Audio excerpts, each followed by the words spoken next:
So this build added a lot more than I would have ever expected, and it wasn't in the standard way. What they had done was they allowed basically every class that can enter Torghast to be able to access all of its Covenant abilities. So this, of course, includes the few tanks that can enter. Now, before we get too far, I know Blood DK and Prop Paladin can still not enter, but that leaves the other 4 tanks being able to see all 4 of their Covenant abilities. So this is a pretty big deal. A couple of videos ago, we made a whole, hour-long video comparing just the Venthyr Covenant abilities for all the tanks. So you could imagine how I feel about being able to see the other 2 for 4 of these tanks as well. So we're going to take a look at it today, and I'm going to give my thoughts on some of these, and we'll talk about where I feel like they all fit in. So the first one I just wanted to show off in game because I have the opportunity to do so. The way it works in alpha right now is that it's like it cycles through them, so it's not always the easiest thing to test. But this is Convoke the Spirits, just something I just want to show. One of the more interesting ones. Figured might as well have the opportunity. We can do it, and you'll see this is actually something that I think a lot of people were kind of concerned with, or they had a lot of opinions on. So this is the one that just casts a bunch of random spells as you channel it. The spell, it cannot be move. You cannot move while you're channeling it, and it just casts 8 or whatever it is random spells. So I just wanted to show that off, just to show you what it looks like. There's a lot of really cool visuals involved in some of these, but for now, let's just talk about them, and I'll give you my opinions on them. I've tested every single one. Not necessarily to hours length of degrees like we did with some of them, but it's certainly a better perspective than than not having any info on them at all. So let's take a look at what we have currently on the alpha. And we can, like I said, we can give our opinions on that. So, of course, Death Knight not involved. So here's Demon Hunter. So last time we talked about Sinful Brand. We do actually have an update on Sinful Brand. Okay, that's this one here. This is the Venthyr Covenant ability. Sinful Brand does actually work now. Last time we talked about it not metamorphosis not like having any impact on that, and I don't really know what was causing that, but now the way it works is anytime you activate meta, it just applies Sinful Brand. Like it does what it says. We were originally thinking that it was not going to, it was basically what I thought was going to happen was I was going to hit somebody with Sinful Brand, and then I would apply meta, and it would spread that one around to other targets. That's not how it works. It literally applies it like regardless, it just use meta and it applies it. So that is going to put that's going to make some interesting discussion about Demon Hunter, and I think that that one might be one of the strongest ones because it does a lot of damage, and it's the casting speed and all that. Like that's invaluable. The casting speed thing, you don't understand how important that might end up being, especially in 5-mans. Like if you could use that regularly, it can make a big deal just for your group too, not even for you. So. Now, the other 2 that we got to test that were new, first one is Fodder to the Flame. And actually, you know what? I think that one is on right now. So let's talk about the other one first, the Hunt, okay? Charge to an enemy, inflicting nature damage and rooting them. The target is marked for a period of time, increasing your fury from Demon's Bite and Shear against them. You may reactivate the Hunt every 30 seconds to teleport behind the marked target and ignoring line of sight. Now, this one, I don't know. I'm not a big fan of it. And especially the Fury thing, it doesn't like. I don't really feel like it does anything for Demon Hunter, like the Demon Hunter tank that is. I don't know, maybe somebody else will have a different opinion, but I never really felt like getting more fury from your spells was a good thing for Demon Hunter. And there's like a couple different like situations in the game that like that they do want that, or like that they make abilities do that or something like that. So I just never really liked that about the spec because I always felt like Demon Hunter had too much access to it. So yeah, I don't know, but anyway, the cool thing about the Hunt is that it actually like literally that target is your mark like for however long, and you can actually teleport to it whenever you want. So this might be very interesting in a raid encounter where there's like a single target and the rest is kind of just you're running around doing mechanics or something like that. That's kind of where it might get cool, where it's like oh you know what, I could actually I could teleport back to the boss, But the problem is the CD is relatively prohibitive. It's a long CD. I think it's like a 2-minute CD. I don't know. It doesn't say on the thing, so that's going to be a problem for the discussion. But it's a relatively long CD, and I don't necessarily think it works like compared to the other ones, certainly compared to Sinful Brand and Elysian Decree, this one is terrible. Terrible for 5-mans, terrible for any non-stationary boss. Like any situation where you have to run away from the boss constantly, this might be really useful. But its actual like potency is terrible. Like, right? Like who... That's not good. You know what I mean? So the nature damage is nothing special either. Anyway, Fodder to the Flame. We actually can see this one in game, so we might as well take a look at it. It's one of the two that I think we'll be able to see right now, so might as well take a look at it. Here's what it says. Let's see. We'll just show it in the book. Oh, that was it there. Okay, commission a duel to the death against a condemned demon. Vanquishing your foe releases its demon soul and creates a pool of demon blood. Fighting within the pool increases your attack speed by 20% and reduces the damage that enemies deal to you by 10%. 2-minute CD. Now, it's very interesting. Let's just use it. Very interesting, because this is something that you can do. I can keep that thing out for as long as I want. Now, the only problem is if I get too far, it is going to despawn, and I guess I'll show you that. Not exactly sure how it despawns if it's in the thing, but I've tested this, and if you get too far from it, it will despawn, so you probably... I mean, let's see. Let's try kiting it instead of trying to make it despawn. Because I wonder, like, if I could literally drag this thing around with me for the entire run of a 5-man and then pop it at the last boss. The thing is, they don't stack. Okay, so what I'm trying to get at here is that you could have multiple of these puddles down if you do something specific with it. But yeah, basically yeah, so it's going to run back. I guess it will probably despawn now. But yeah, I was thinking that you could kind of like drag a bunch of these with you the whole time. I don't think there's any application for it. It's still here, so that's weird. But anyway, you kill it, and it has very little health. But the question I have is, can other people see this? Are other people going to help you kill this? And then it drops this puddle. Attack speed increased by 20%, but it says it's also supposed to reduce damage dealt to you by 10%. And then, of course, the big thing is that Fleshcraft treats the Condemned Demon as a powerful enemy. So I guess we might as well talk about this now. Out of all the... maybe we shouldn't, because it's better off in a different place. We'll come back to this, but yeah, it gives a cool shield. So anyway, it's a cool concept because you could have multiple of these demons out, and I don't want to waste too much time in the video talking about that, but I tested it. I had upwards of 3 demons out the other day. Literally just have to sit there and wait 2 minutes every time, but... yeah, seemingly, I don't know. This ability doesn't seem very good either, frankly. It's a cool concept, but I think, honestly, that the interaction with Fleshcraft might end up being the best thing. Like, a 10% damage reduction when you have to spend a bunch of resources on killing an enemy. It depends a lot on whether or not you have to kill this enemy yourself. Can somebody else kill it? If it's in a pile of AoE, will it take damage? That's the question I have. I don't know the answer to it because I have no friends on the alpha. But otherwise... I don't, if anybody knows, let me know. But if you personally have to do 100% of its health and damage to get the buff, this is a terrible, terrible trait, or whatever, covenant ability. And it is not anywhere near as, like, 20% attack speed is nothing compared to one thing that, I'm going to show you something that is going to blow your minds. That is nothing compared to some of the other ones, and reducing the damage, like, in terms of tanking, this is a very poor trait. 10% damage reduction on a 2-minute CD that requires you to do something else. Like, come on, that's terrible, right? So, anyway, I think that's the last one we'll actually be able to show in game. But those are all the Demon Hunter ones. So what do I think about the Demon Hunter ones? Let's take a look at them again. For me, I do believe that Sinful Brand is going to be, like, irreplaceable. Like, it's so powerful, especially because it turns meta into this, like, even more ridiculous version of itself.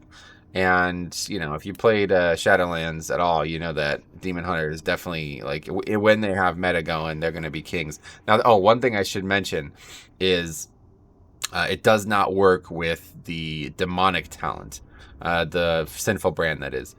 When you use Fell Devastation, it puts you in Metamorphosis. That does not currently proc Sinful Brand, just the actual usage of the 3-minute CD. So, yeah, I don't know. We'll see. Right now, Elysian Decree does, like, way more damage. So Elysian Decree is, like, the best one, period, for offense, without any question. But it is doesn't really help you defensively. Sinful Brand is not far behind offensively. And maybe even... Of course, it depends on how many targets you hit with how many things. But Sinful Brand is very powerful offensively. And the big thing is, it is, without question, the best for defense and the best for utility. Because, like, this helps... not only you but others potentially. So it's just a long CD. The actual use of it is useless. It doesn't do anything. It's just a single person. You can put it on a boss maybe. The meta use of it, that's where it gets powerful. So that is if they remove this one is terrible. This is overpowered though, because you could potentially pull like 1,000 things, and there's just like, think about that CD permutation right there. You know what I mean? Like Demon Hunter gets like 1,000 things, and then they pop meta, and they all have like, come on, that's gonna do first of all insane damage for free, effectively. It's gonna do insane like potentially utility, also damage reduction, and then you still have meta up. Like, how do you die when you use a spell? It's kind of crazy. Fodder to the Flames probably like the most interesting one. A very cool concept, and I wonder if there's things you can do with these demons that I'm unaware of. But in terms of like numerical power and like what I think it might eventually be used for, I don't see this one being good at all.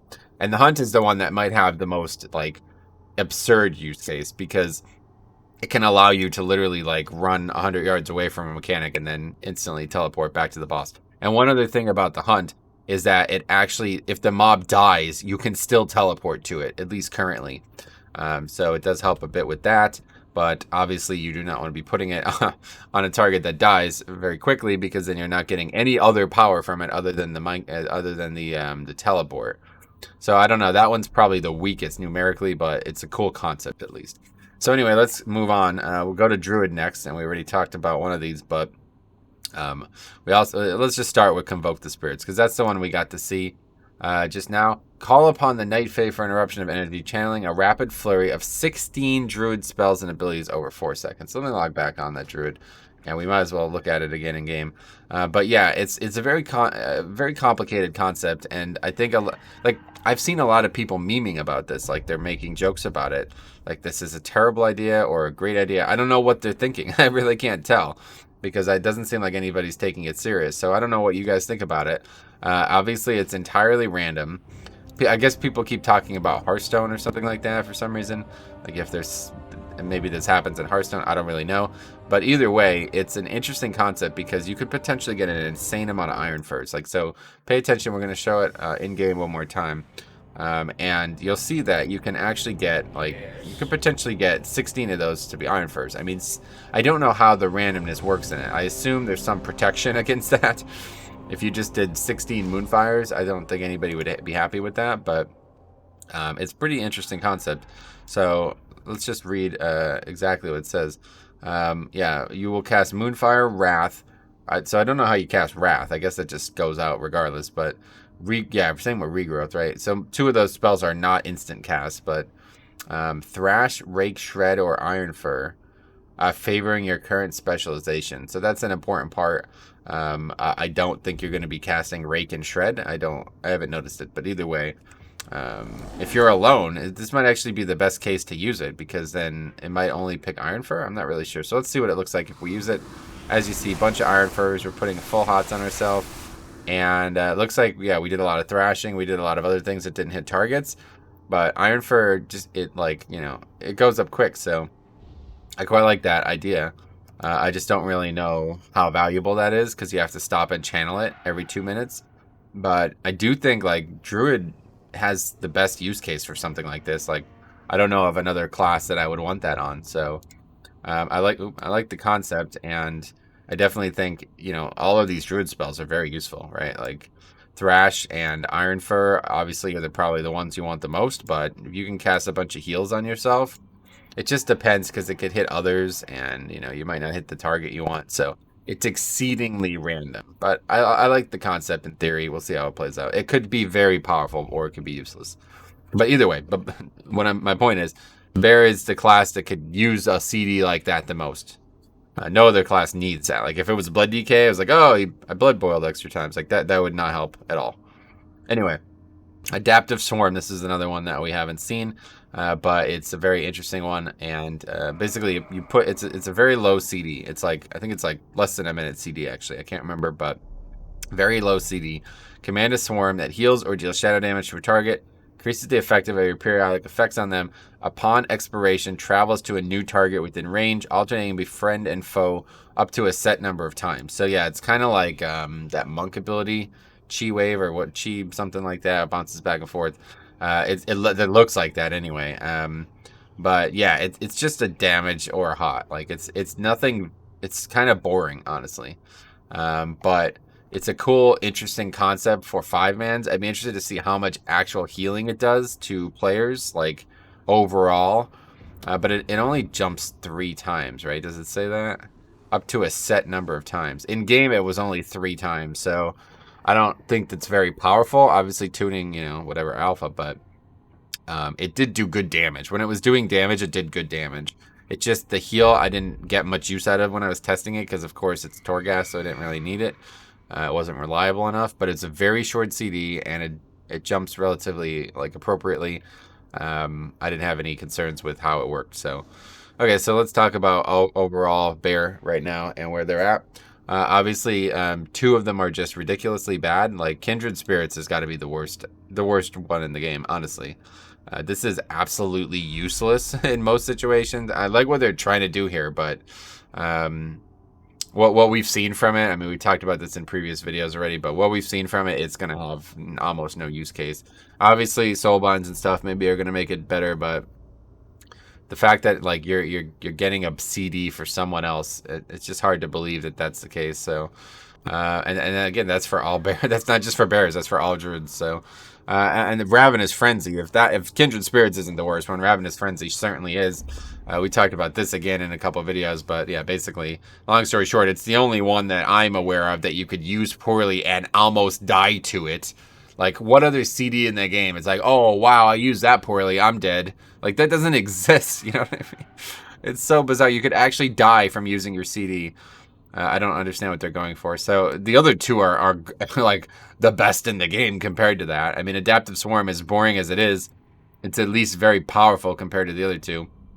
And then Convoke Spirits is actually probably the one that I'm the most interested in, just because I know a lot of people think it's like too random or whatever, but for me, I feel like this would work really well for 5-mans. It's a 2-minute CD. It's not very long, and I think there's going to be some gaming involved. I really do. I don't know exactly how it picks the spells, but I have a feeling there's going to be some things that you use this, and it's going to be very, it could be very powerful. So that's Druid. We saw those 2 today, and they were quite interesting.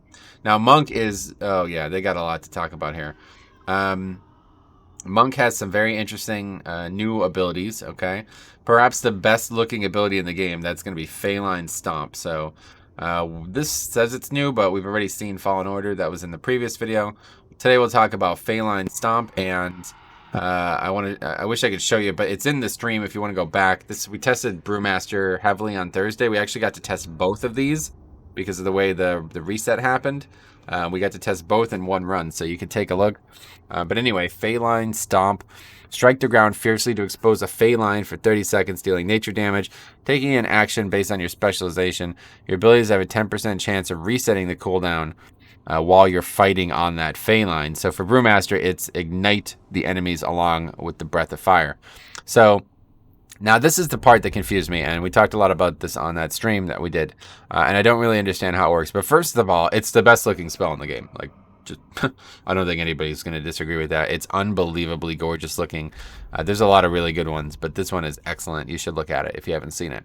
The other thing though, what the hell does Breath of Fire do for you? I don't really understand it. Like, I know while Breath of Fire is up, you take less damage, but there's like so many interactions now with the Brewmaster's kit that make Breath of Fire have a higher uptime when it already has like a 90% uptime. Am I missing something? I feel like I must be missing something. There's no possible way that I'm not missing something, right? We talked about this with that talent as well. And it's like, why would I want the feline to use Breath of Fire on the target? It doesn't help. Like, what does it do?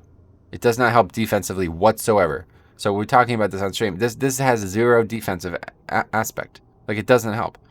You know what I mean? I mean, I don't know what if the snap threat and all that are useful enough to say, like, this is what I want to pick. I want to pick this obscenely gorgeous ability that does not help me defend in any way. It doesn't, like, it needs to add a second stack of Breath of Fire, I think, right? Because otherwise, it's just extending Breath of Fire, which is already almost 100% uptime. Like, am I missing something? Tell me what you guys think. But Yeah, it has a good chance of resetting as well. Like you're going to use it. Think about it in a 5-man. You pop it on the pack. The good thing about it is it's like a far-reaching ability.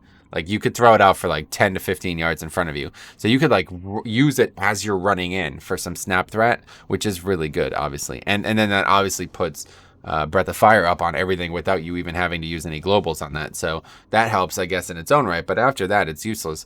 And and then you're basically, if you keep getting the resets, you just keep doing more damage, but it doesn't help you defensively at all. Now, the next one is a very interesting one. Bone Dust Brew. Cards of brew created from the bones of your enemy at the ground, coating all targets struck 10 seconds. Your abilities have an additional 15% chance to affect the target a second time with 25% effectiveness as either shadow damage or healing.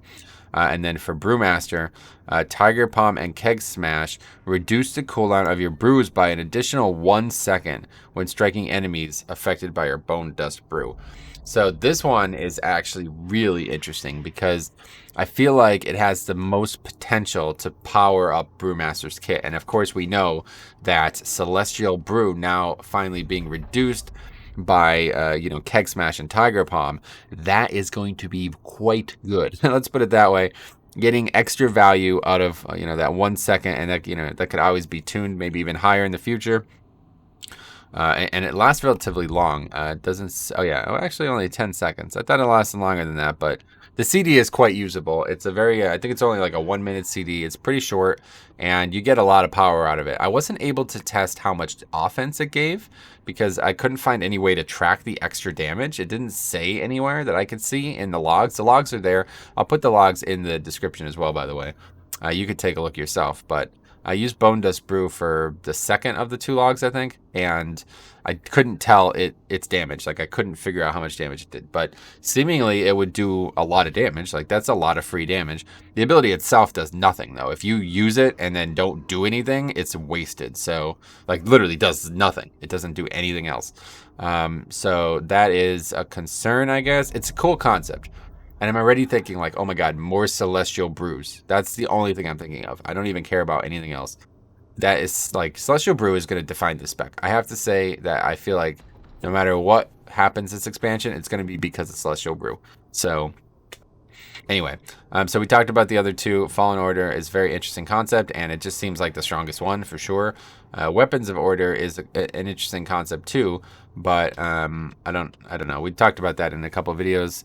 And I'm not sure about how I feel. One way or the other, giving Brewmaster an extra CD does help the kit. The kit has already gotten a lot more powerful in Shadowlands, but I like the concept for both of these. So, but yeah, the 2 new ones, Phalanx Stomp is just so gorgeous. Like, if I was playing a Brewmaster, I'd have to pick that. It's just too good looking. It's unbelievably good looking. It summons like a random shape too. Like the tree, the Phalanx is like a tree. It basically looks like a tree. And there's like 5 or 6 different shapes of the tree, and it's like every time you use it, you're wondering what shape you're gonna get. It's just so nice looking. So I'm happy to take like a reduced damage, just kind of for free and not deal with any other, like there's no counterplay to it, or there's no like ceiling for its use. You just use it, and that's it. Not necessarily the best thing in the game, but it's a cool concept, and I don't think Brewmaster needs much more than that. You know what I mean? Like, more offense, the better. So, not necessarily the coolest for Covenant abilities, but they are there. So, and now let's go down to Priest. Sorry, Paladin not acceptable, not testable. That's what I mean to say, but. Here is Warrior. We have the most interesting ones in the game, I think. So let's talk about the 2 new ones. We're going to start with Ancient Aftershock, though, because this is the one that, let's talk about it. Ancient Aftershock. Slams the ground with your weapon, releasing a shockwave, dealing nature damage and stunning up to 5 enemies for 1.5 seconds. Enemies struck take nature damage every 2 seconds for 12 seconds and transfer it to you as 6 rage. So a lot of themes of rage generation in Shadowlands for Warrior. And of course, this is a lot of damage. This does a lot of damage. The problem is it only hits 5 enemies. That's the big problem. We tried it a lot in the Torghast testing, and it was like, man, it can be so freaking powerful. But like a spell like Ravager just does more damage because it hits more targets. But yeah, another AoE stun. I mean, that's nothing to sneeze at.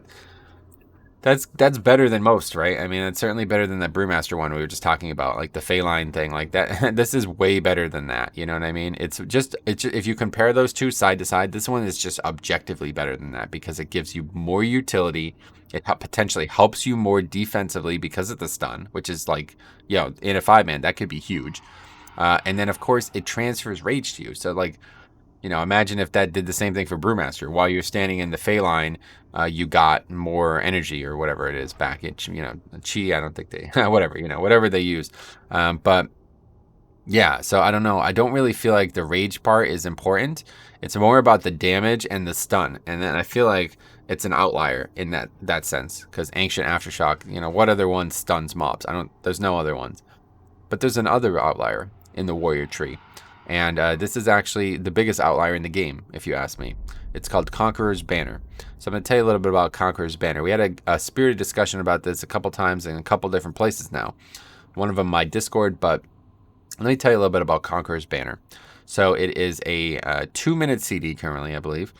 Brandish the Banner of the Necrolords, increasing your movement speed and causing, just say, Shield Slam to grant you glory. That's what it works. How it works for Prot. The other one's Mortal Strike, Raging Blow. Killing an enemy grants an additional stack of glory. So right out of the gate, I don't know if you have to be the killing blow. You have to get the killing blow for it to work, or if just an enemy dying gives you a stack. Because of course, tested it alone, so I got every killing blow.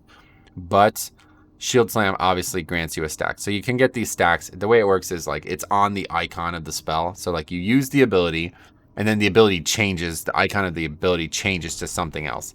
And then on that icon, it has stacks. So you get 1 stack or 3 stacks. Basically, like if you kill the target with Shield Slam, you get 3 stacks. Otherwise, you just keep gradually getting stacks. Here's something that is not obvious in the tooltip.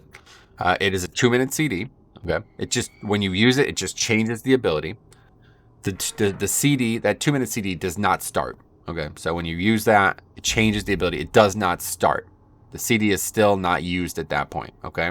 So you still have 2 minutes to get this banner placed, so the second part of it, okay? So you have this banner on your back for 2 straight minutes. If you do not use it within 2 straight minutes, the 2-minute CD incurs, and you've wasted the ability, obviously. But that would be like you DC or something. The second part of the ability. Reactivating this ability plants the banner in the ground, granting an increased amount of health, an additional attack speed to you and your allies within the range of the banner, and it lasts an additional amount of time based on how much glory you have. Okay, so the numbers I have in my head. Here's the numbers.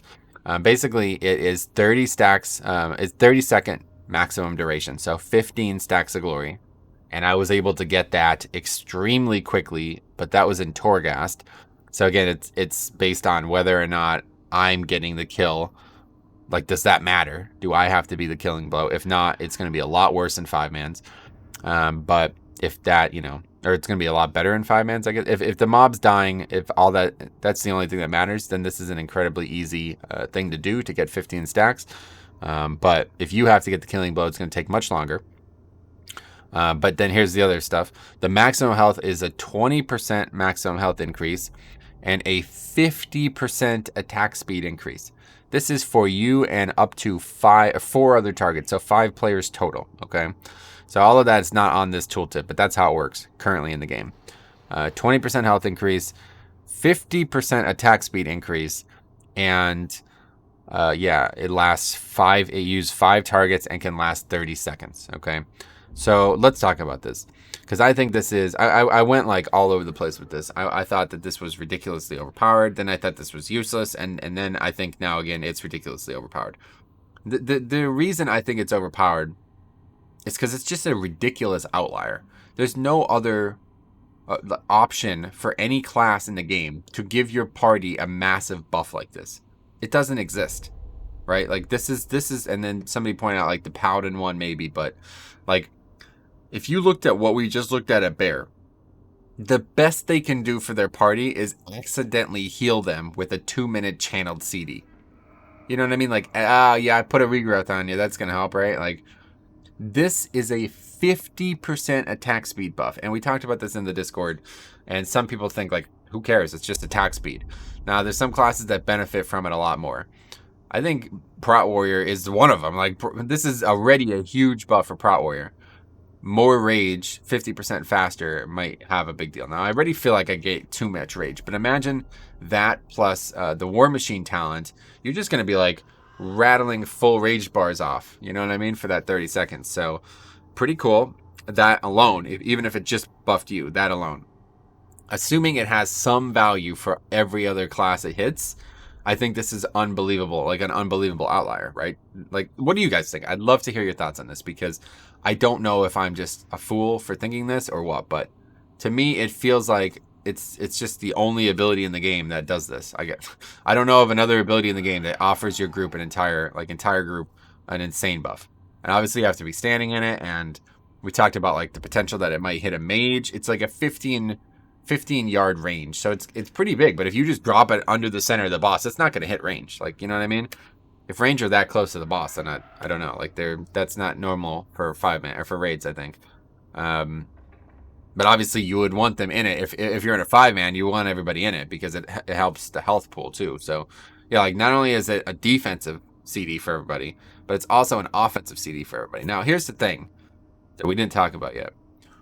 Does this work pre-combat? Like I said, you can put it on your back, then you have 2 minutes to generate the stacks. So I can put it on my back, hit like training dummies or trash or something completely inconsequential, and then we could start the fight, and I could drop it the second the fight starts. Is this balanced around that? Does it work? Would that reset? Or would it not work that way? I don't know. What do you guys think about that? Is it overpowered in that way? Because then you basically just negated the like, to me, I feel like the balance is done in a way that it's like, oh, this was supposed to be complicated to use, and you get a high amount of value from it if you use it well. But if it's not complicated to use, then it's just a mandatory, like, you know.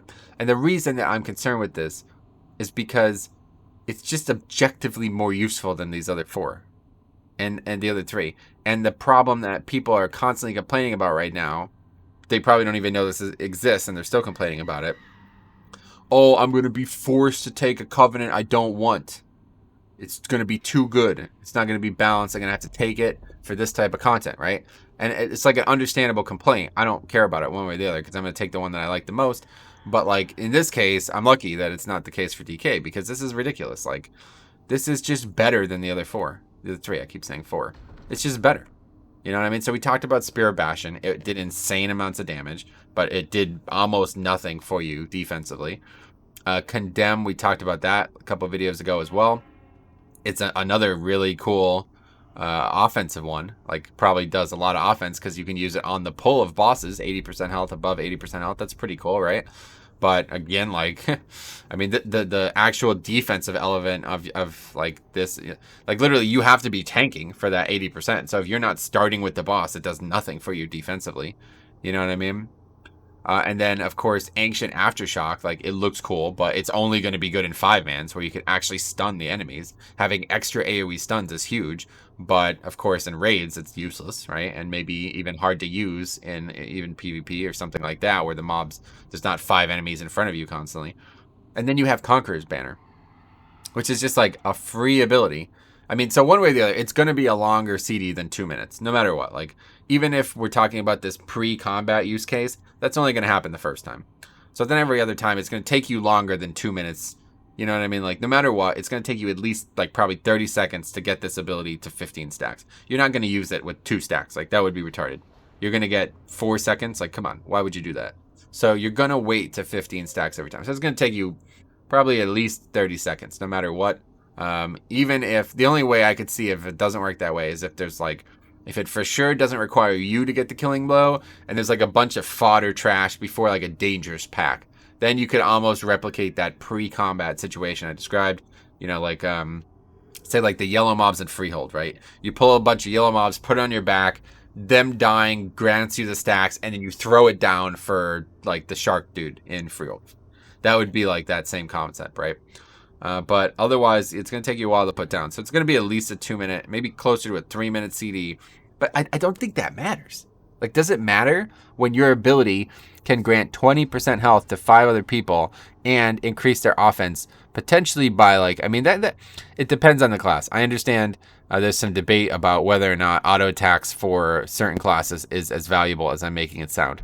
But At worst, I looked at a lot of logs, and at worst, I saw auto attacks as like the 5th overall damage on a lot of melee, especially Hunter. It's number 1.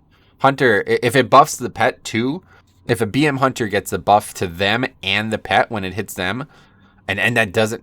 It depends. Does it consume 2 people if it hits them and the pet? I don't know how this works. I don't think anybody does right now. It depends. But either way, BM Hunter's top damage is the auto attack of the pet and their auto attack. So that is like a 20% increase, like during that window, right? Like it's a big buff. Now, Fury Warriors, others, like auto attacks is big, but not as big. So at worst, it's like probably like a 5% DPS increase during that window, right? That's like Bloodlust. Like, you know what I mean? Like that's almost as good as like that plus Bloodlust are like the biggest abilities in the game that can buff players. So I don't know. It just doesn't seem like this can go in. That's what I said in the forums. Like this ability cannot go in the game. It just can't. It's just not it's not comparable to the other 3 options. If you want people to choose the one they want, it cannot go in the game because no matter what, people are going to be forced into taking this one. And I don't know if they care about it. I feel like it's only the community that cares about it. So anyway, I do want to take one last look at something in game if we can. I want to talk a little bit about another form of imbalance. And we're going to see it here. Hopefully we can get back on the Demon Hunter. I don't know when the realm actually turns over. The realm time says it's only 9:30, but when we were testing this the other day, it like turned over in the middle of like nowhere. It was like 10:13 or something like that. It made no sense when it flipped over. Oh yeah, the game's going to crash, of course. What a surprise. Anyway, that's fine. But I do want to talk a little bit about the Necrolord Covenant because like we talked about the warrior situation being an outlier, I feel like this is turning into an outlier as well. And I don't know what they can do about that because it doesn't seem like we'll show it in game.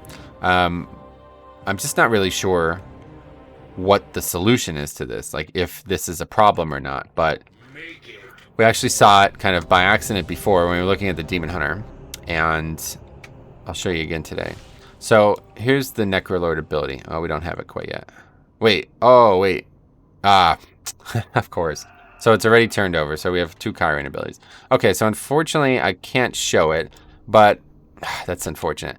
Let's discuss it, okay? So how it works is, so this is actually a good example, okay? So the Chiron Covenant is the other example. So there's two abilities that you get with the Covenant, okay? One is your class-specific one. So for Demon Hunter, that's Elysian Decree. If you haven't seen that yet, gorgeous spell, Elysian Decree. But the other thing everybody gets is this ability, Summon Steward. So it gives you a health pot, effectively. And you know, in Torghast, it can do more, but you can click on this guy and you can make him do things. You can use it, change your talents. But the main thing that you get from him is this health pot, okay? It's a 15% heal. It's got charges. Removes all diseases, poisons, curses, and bleeds affecting you. So like that's okay, right? 15% health. It's basically a health pot. I haven't actually tried. I don't have any health pots, so I don't know if it incurs the health pot CD. I don't have any health stones, so I don't know if it incurs the health stone CD. But either way, it's a health pot. So that's pretty good, okay? But it's like, yeah, it's not like, it's nothing to write home about, okay? Now, the Night Fae one is literally just turns you into a fox, which is awesome. It looks amazing, but it does not have any implication in combat for a tank, okay? It's a 10% movement speed increase and also allows you to teleport 10 yards in the direction you're facing. I think it's like probably 3 times during the CD, okay? And then the Venthyr one is that like blink type ability, but you have to channel it, you have to cast it, so you know, hard to use relatively. So those 3 I feel like have very, very limited uses in combat. Obviously the Steward one might actually be the best one besides, you know, out of those 3, that might actually be the best one. Just because it's a free health pot. I don't know if it incurs the CD or not. We'll find out. But the Necrolord one is just way better. It's just so much better for a tank. Again, it basically every 2 minutes you cast it and it puts a shield on you. So the longer you cast it, the bigger the shield, first of all. So if you cast it and get interrupted or you move, the shield's gonna be very small. But I think it's up to like 70% of your health or something like that. It could be a very big shield. And the big thing is the way the shield improves is by taking the souls basically of the killed targets. So like we saw that with the demon that I summoned on the demon hunter here. It targeted it as a powerful enemy. So I think what that means is like a boss or like a named mob, maybe something like that.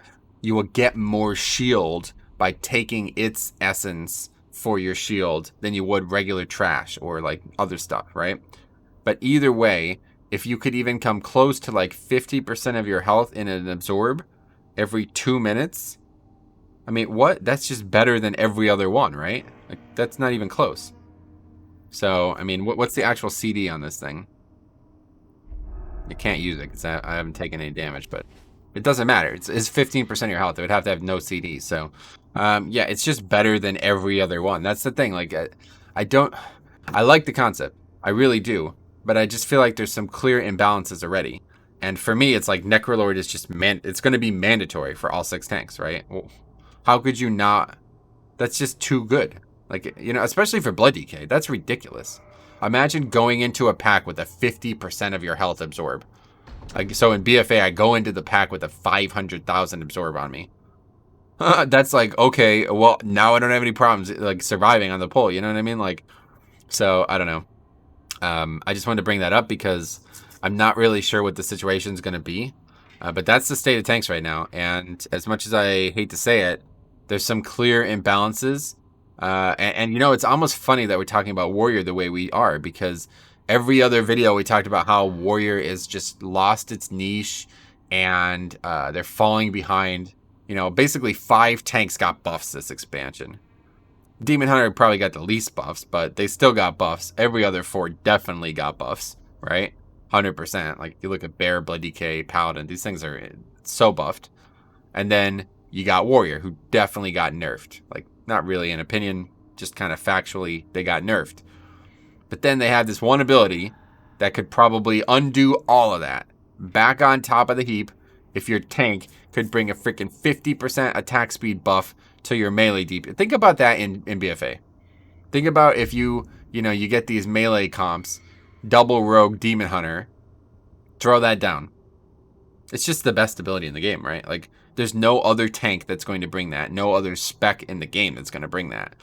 So how can that go in the game? I don't know. Now, some people in the Discord said, like, oh, they need that. And that's kind of what the case I was making right now. Like, they need that because they lost their niche. They need something like Wind Fury Totem type thing for them to be brought to keys. But that's not the way to do it. It's a freaking Covenant ability. So, like, okay, now it's mandatory to take Necrolord even more. Like, it's already mandatory as a tank to take it because of the freaking shield that you can put on yourself. Now it's even, you know what I mean? Like, I don't know. I personally want to take Necrolord for my Blood DK or Venthyr, one of the two. I haven't decided yet, but they're cool. I really like the concept. So luckily, it looks like it's going to work out well for me because both of those are very strong. But at the same point, if I was a warrior, I wouldn't want that. Like, God, I have to take this. It's not optional. So tuning, I know, is going to come. And people are already probably typing comments about it. But this isn't a case of tuning, guys. This is not like, no matter how bad that shield is from Necrolord, it's still going to be better than the other options. You understand that? Like, the blink from Venthyr has no use case in combat. I mean, it might. Very, very, very rarely is it going to have a use case in combat. And certainly the Fox, like a 10%, you know, like that's only for kiting at best. You know what I mean? At best, that's for kiting. Ironically, maybe the Venthyr's best use case is going to be for snapping, which I hope is just gone from the game in Shadowlands. But either way, I think I made my point. So, long video, but thanks for watching. Let me know what you guys think about any of those abilities. If you have comments, especially we talked about the Monk one, I'd love to hear your thoughts on the Warrior situation. And, you know, the other abilities are on that sheet. Like, we could talk about the Death Knight one and the Paladin one, but I just don't feel like I feel like it's pointless. Until we could test it in game. Like, if you look at that ability on paper, the Warrior one, you're like, that doesn't seem like it's anything special. But then you look at it in game and you think about the potential it might have, and then you're like, oh, okay, I see now. That's the way I feel anyway. So let me know what you think. Otherwise, thanks for watching. Have a good one.